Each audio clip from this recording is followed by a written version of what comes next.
Good morning, John Lavin. I'm Cadet Keem Riley. Cadet Rebecca Griswold. Cadet Grant Jackson. And we're here today to present to you how we came about solving the refugee radicalization problem in Europe. Now, we understand that refugee radicalization is a very big problem in the European theater, and we think that our sixth solution is the best way to solve this problem. So at first, we started the problem definition phase by conducting research and stakeholder analysis. Next, we did a functional and requirements analysis, and this led to a value model. All this combined together led to a redefined problem statement. Our redefined problem statement became our new effective needs statement. Our effective needs statement is the UCOM needs to cooperate with the local population, incoming refugees, and government heads in order to reduce the risk of radicalization, considering the long-term impacts that are second and third in nature, that solutions are not limited to a military perspective, and physical deterrence need not be ruled out. We will now walk through the first phase of the second process of the systems decision process, idea generation. The first step towards reaching candidate solutions is to generate ideas. Within our solution design, we use divergent thinking to brainstorm a pool of creative ideas where they were met without judgment. After individually making a list of ideas, we revisited our value model to sort ideas into categories based on the primary functions they would satisfy. This was either integrating refugees, ensuring security, or coordinating with clients. Next, we used convergent thinking to place our ideas into Zwickie's morphological box. We used value-focused thinking by referring to our swing-weight matrix. This contained measures our stakeholders valued the most, which allowed us to choose parameters driven by their needs.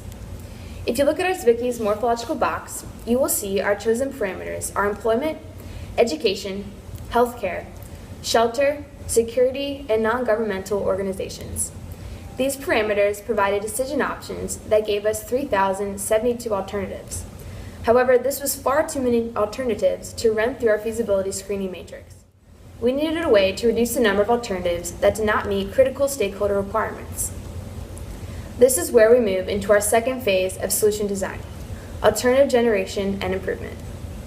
The alternative generation and improvement phase is centered around feasibility screening. This objective is to reduce the number of alternatives that must be considered by refining, combining, or eliminating those that do not meet critical stakeholder requirements. This tool allows us to eliminate alternatives that save us time, effort, and money. First, we evaluated our ideas using our stakeholders' needs as screening criteria.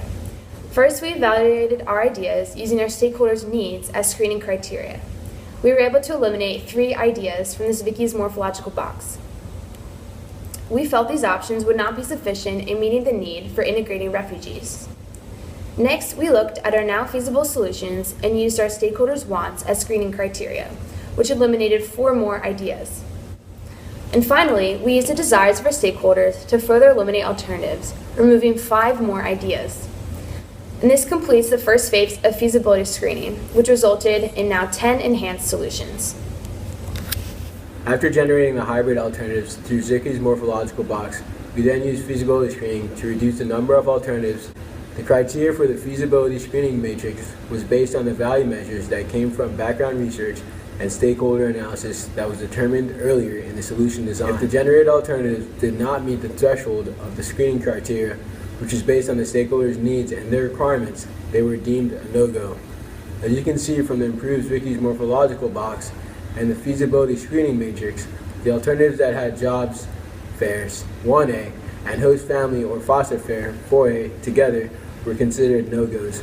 We came to the conclusion that hosting a job fair does not guarantee that refugees will find a job within a 6-month period due to the financial or economic constraints that the country may have. Additionally, finding foster care for young refugees can sometimes take more than half a year to implement because of legal constraints of the process. Moreover, alternatives that had created and enforced laws for hosting nations and refugees, 5B, along with 1A and 4A, were also deemed a no-go. After eliminating infeasible alternatives, the screening process brought us to 6 candidate solutions. We looked to the stakeholders to determine who cares about the cost of implementing the system. Appendix 8 shows our identified stakeholders along with their respective power and interest. Since they hold the most power and interest in the system implementation, we deduce that you, General Elvin, along with Filippo Grandi, UN High Commissioner for Refugees, cared the most about the total cost of the system. There will be a high principal cost incurred during the beginning of the system implementation. However, once the large principal is met, costs will be minimal throughout the 3-year life cycle of the system. The work breakdown structure, or WBS, found in Appendix 9 shows the total cost for each cost driver in the system. The process of identifying the costs of individual components and then combining them together to come up with a total represents bottom-up thinking.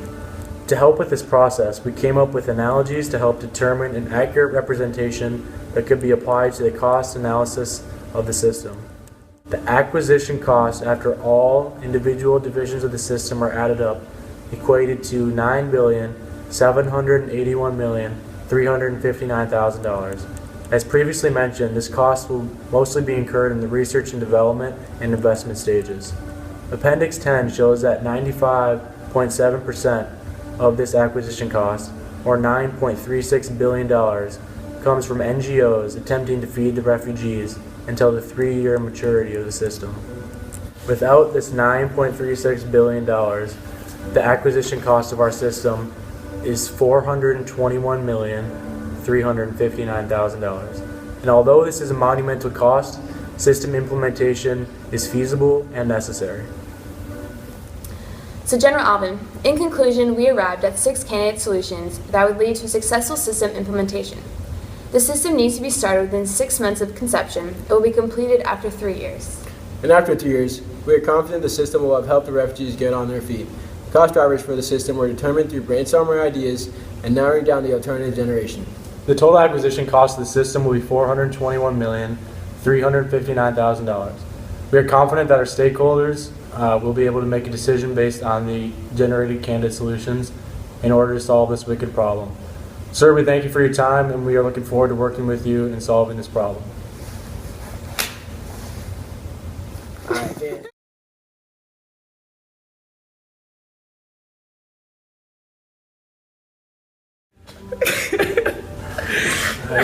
Where are you going?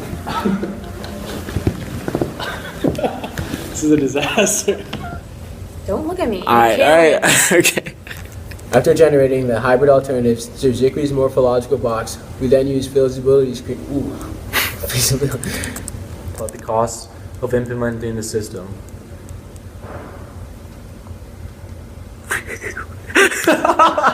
Why'd you stop? Appendix 10 shows that 95.7% of this cost. Why did I say percentage? I mean, that was great, but you said 3.96 after you said 9.36. No way. Yeah. You sure? Yeah. I tried to freestyle it off memory. Don't do that. Alright, let's go. We're crooked again. Yeah. Alright. So General Alvin. Sorry. That's not necessary at all. Don't need it to happen. Okay, go. Alright.